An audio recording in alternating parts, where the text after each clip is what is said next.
I did. It's everything's going out.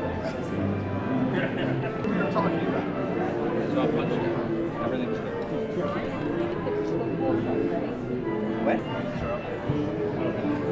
Yeah, those rules are. I gotta lock down wide right now, so they're set.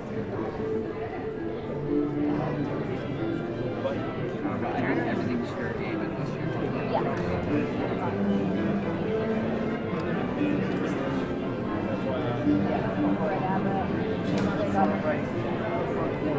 Yeah, I saw her.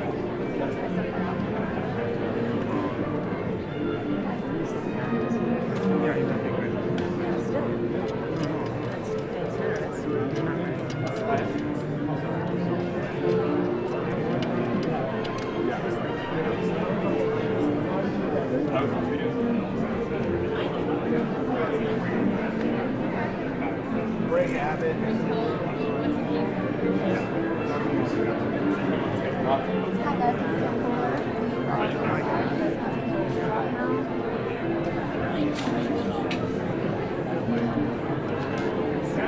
I am efforting a 2-minute warning. I will let you guys know. Yes. Abbott, Braun, DeWine.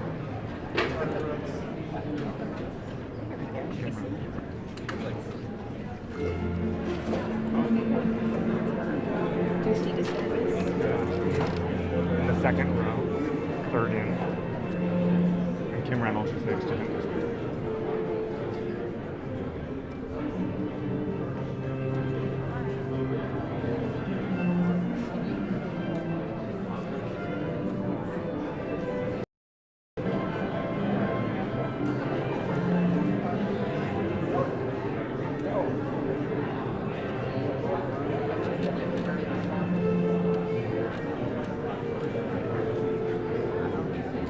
Yes, we can. Thank you. I'm coming back here. Okay. And so are you. You're the White House. Yeah, I know. I was teased. Ask him where he'll be when he's signing. Where will he be when he's signing? Like right here. Like Where? here. Right here. Okay.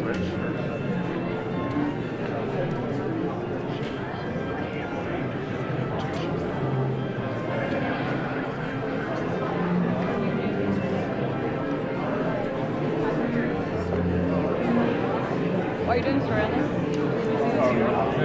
Yeah. And she's over there. She was already in here when we got in. It was just kind of weird. She was right over there.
2 minutes, I'll wait. 2 minutes? Oh. 2-minute warning. He got some alerts.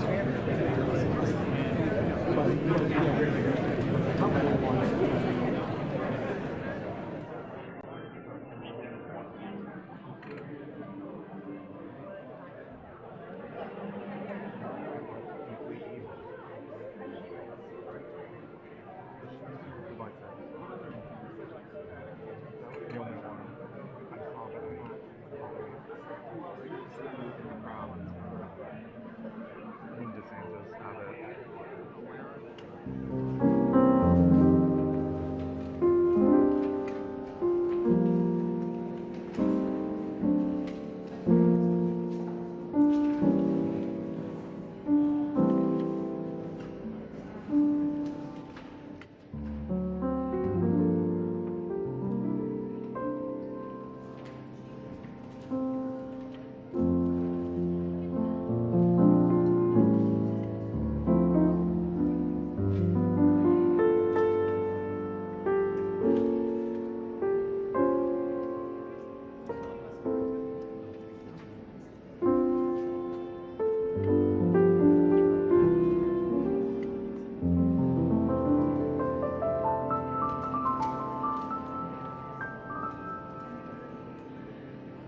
ladies and gentlemen, the President of the United States.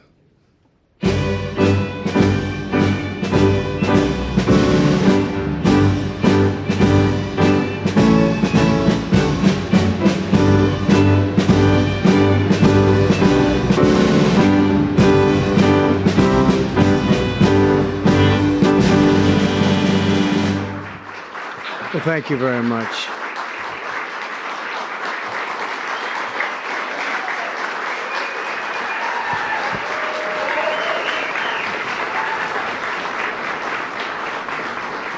Thank you very much, everyone.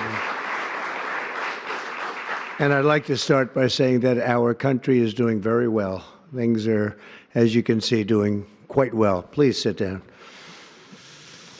Before we begin, I just want to announce that I signed a proclamation a few moments ago honoring the 250th anniversary of Patrick Henry's famous speech to the Second Virginia Convention, in which he declared very well-known, very famous words, "Give me liberty or give me death." Has anyone heard the phrase? I think most of you have.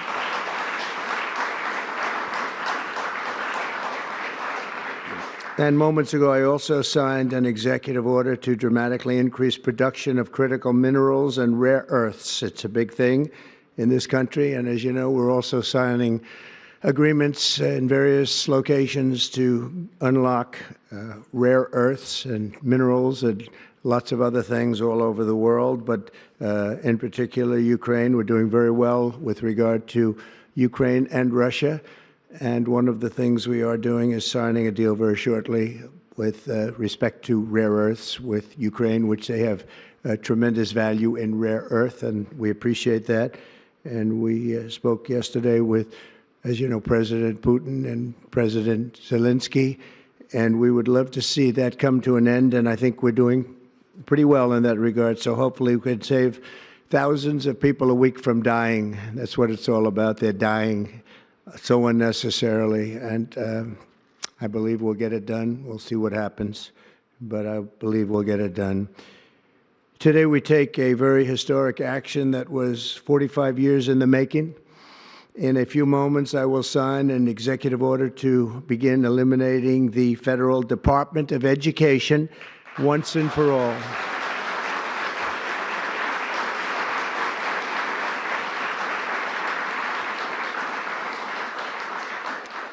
And it sounds strange, doesn't it? Department of Education, we're going to eliminate it, and everybody knows it's right. And the Democrats know it's right, and I hope they're going to be voting for it, because ultimately it may come before them, but everybody knows it's right, and we have to get our children educated. We're not doing well with the world of education in this country, and we haven't for a long time. And we're pleased to be joined today by the woman who I chose because she's an extraordinary person, and hopefully she will be our last Secretary of Education, Linda McMahon. Linda, thank you. Thank you very much.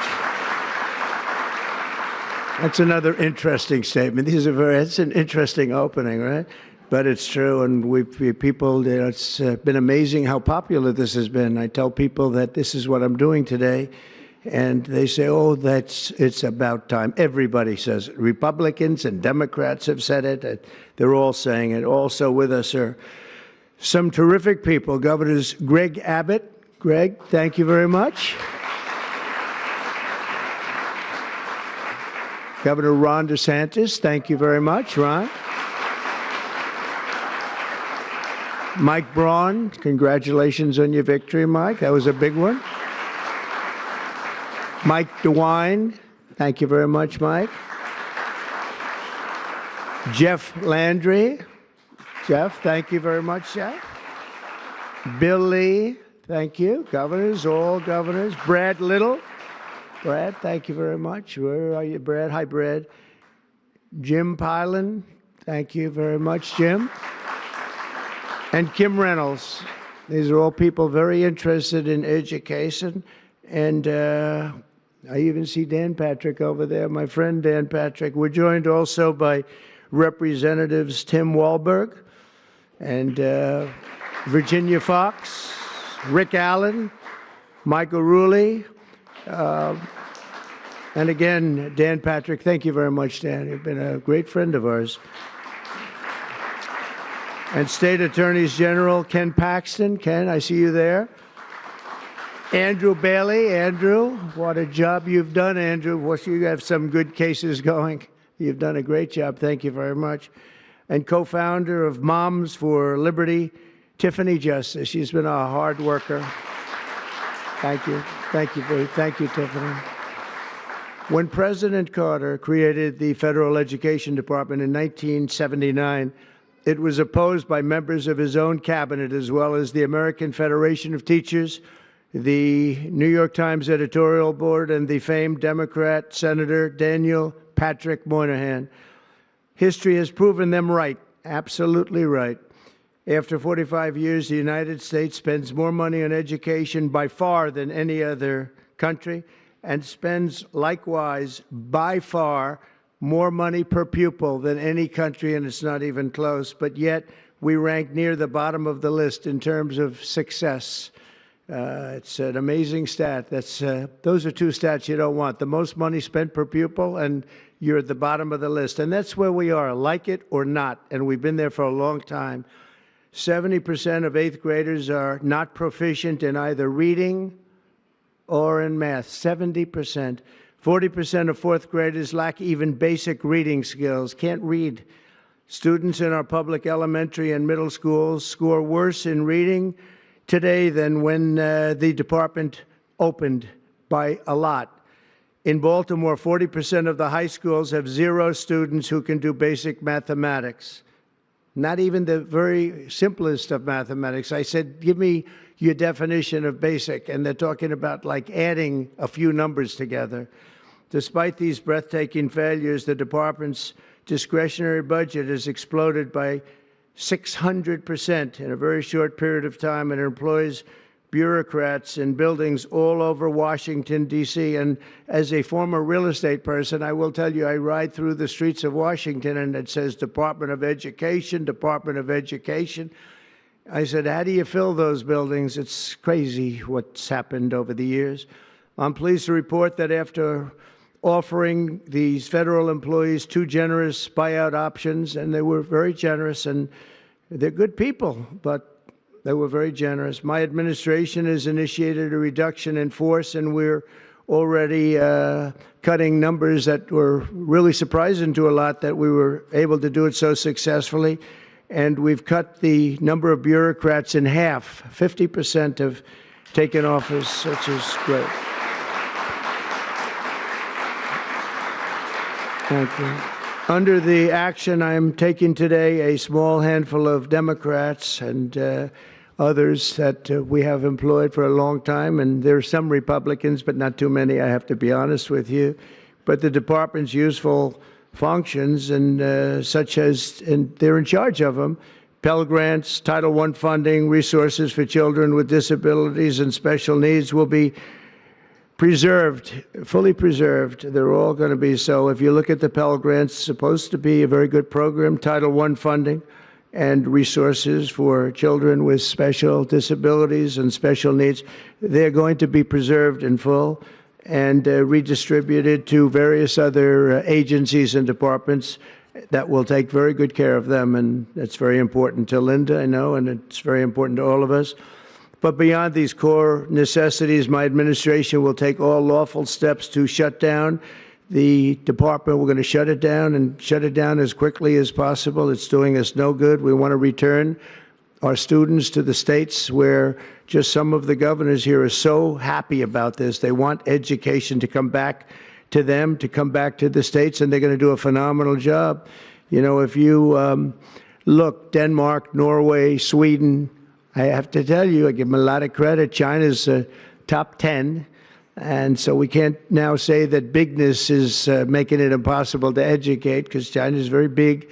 But you have countries that do a very good job in education. And I really believe, like some of the governors here today, from states that run very, very well, including a big state like Texas, but states that run very well are going to have education that will be as good as Norway, Denmark, Sweden, and those top, Finland, those top countries that do so well with education. I think they'll do every bit as well.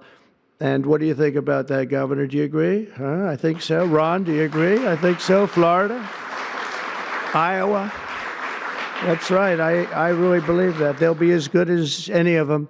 And then you'll have some laggards, and we'll work with them. And we can all tell you who the laggards will be right now, probably, but let's not get into that. But we'll work with them, and we're going to make them, they'll do a job. I think they'll do a job, and they'll go to sections of the state. For instance, New York, you'll have a Manhattan, and you'll have a Suffolk County, and you'll have Nassau County, and you'll have Westchester County. You'll do 4 or 5 or 6 of them. You have upstate New York, and those counties, I think, are going to do very well. And I think ultimately Manhattan should do very well. But we'll break it down into sections, and I think it'll be really, really good. And they're going to be probably the tougher ones, but I think they have a chance to do really well. But we're going to be returning education very simply back to the states where it belongs, and this is a very popular thing to do, but much more importantly, it's a common sense thing to do, and it's going to work. Absolutely, it's going to work. And I can tell you from dealing with the governors and others in the state, they want it so badly. They want to take their children back and really teach their children individually. Probably the cost will be half, and the education will be maybe many, many times better. So we look forward to this. I want to just make one little personal statement. Teachers, to me, are among the most important people in this country, and we're going to take care of our teachers. And I don't care if they're in the union or not in the union. That doesn't matter. But we're going to take care of our teachers, and I believe the states will take actually better care of them than they are taken care of right now. They'll work all sorts of systems and even merit systems. Those great teachers are going to be maybe a little bit better rewarded, or maybe that's the way it should be, but the states are going to make that decision. But we're going to love and cherish our teachers along with our children, and they're going to work with the parents, and they're going to work with everybody else, and it's going to be an amazing thing to watch, and it's really going to be something special. And Linda, you're presiding over something that's so important, and you're going to do a fantastic job, just like you have your whole life. I know your whole life I've been watching you. I've been watching you for a long time. She's had nothing but success. So it's tremendous to have you, and hopefully you won't be there too long, but we're going to find something else for you, Linda, okay?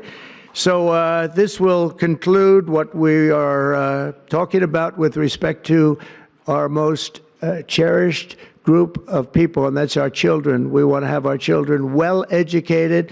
We want them to love going to school. We have examples of it. Look at those beautiful, bright-eyed faces. They are so smart. They're so smart. And with that, I'm going to come down, and we're going to sign a very important document, and we're going to be on our way. People have wanted to do this for many, many years, for many, many decades. And I don't know, no president ever got around to doing it, but I'm getting around to doing it, so thank you very much.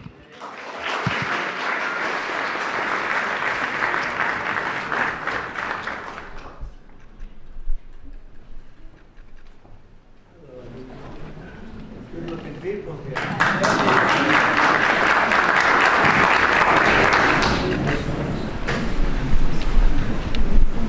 Should I do this? It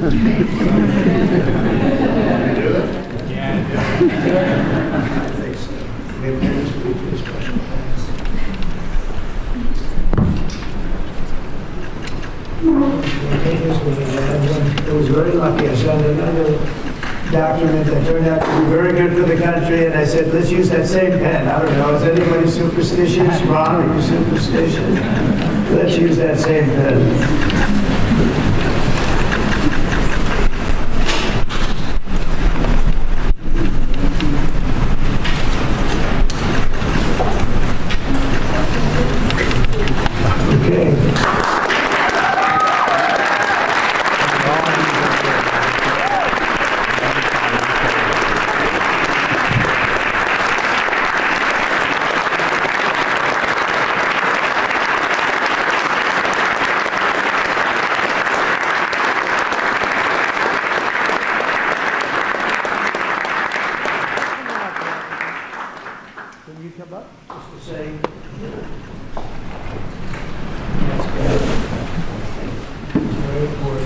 big factory here. Good luck. Good luck.